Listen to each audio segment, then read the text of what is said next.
ജനങ്ങളുടെ ജീവനും സ്വത്തിനും സംരക്ഷണം നൽകാൻ ഉത്തരവാദിത്തമുള്ള പോലീസുകാർ സുരക്ഷിതമല്ലാത്ത ജോലി ചെയ്യുന്ന ഒരിടമുണ്ട്. മലപ്പുറം വാഴക്കാട്ടെ പോലീസ് സ്റ്റേഷൻ. കോൺക്രീറ്റ് ഇളകി വീഴുന്ന, ചോർന്നൊലിക്കുന്ന മേൽക്കൂരയും സർക്കാർ നിഷ്കർഷിക്കുന്ന വിശ്രമമുറികളോ കാത്തിരിപ്പ് മുറികളോ ഇല്ലാത്ത ഒരു പഴഞ്ചൻ കെട്ടിടമാണ് ഈ പോലീസ് സ്റ്റേഷൻ.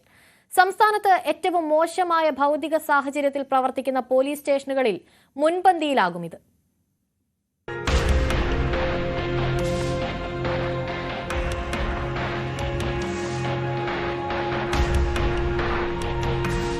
ഇതാണ് വാഴക്കാട് പോലീസ് സ്റ്റേഷനിലെ അവസ്ഥ. കോൺക്രീറ്റൊക്കെ എപ്പോൾ വേണമെങ്കിലും പൊടിഞ്ഞു പൊടിഞ്ഞ് തലയിൽ വീണേക്കാം. എർത്തടിക്കുന്നതുകൊണ്ട് എപ്പോൾ വേണമെങ്കിലും ഏത് ഉപകരണത്തിൽ നിന്നും ഷോക്കടിക്കാനും സാധ്യതയുണ്ട്. ഭിന്നശേഷി സൗഹൃദമായ വഴിയോ സ്ത്രീകൾക്കും പരാതിക്കാർക്കും കാത്തിരിക്കാനുള്ള വിശ്രമമുറിയോ ഒന്നും ഇവിടെയില്ല. പഴയ പഞ്ചായത്ത് കെട്ടിടം പിന്നീട് പോലീസ് സ്റ്റേഷനായി മാറിയതാണ്. ഇന്നിപ്പോൾ ഒന്നിനും സൗകര്യമില്ലാത്ത ഈ കെട്ടിടത്തിലാണ് വാഴക്കാട്ടെ ജനങ്ങളുടെ ജീവനും സ്വത്തിനും സംരക്ഷണം കൊടുക്കാൻ ഉത്തരവാദിത്തപ്പെട്ട പോലീസുകാർ ജോലി ചെയ്യുന്നത്.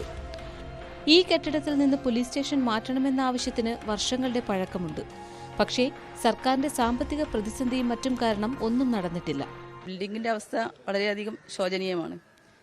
മാത്രമല്ല, അവിടെ വരുന്ന ആളുകൾക്ക്, പരാതി കൊടുക്കാൻ വരുന്ന ആളുകൾക്ക് ഒരു വിശ്രമ കേന്ദ്രമോ പിന്നെ മതിയായ സൗകര്യങ്ങളോ അവിടെ ഇല്ല, നിലവിലില്ല.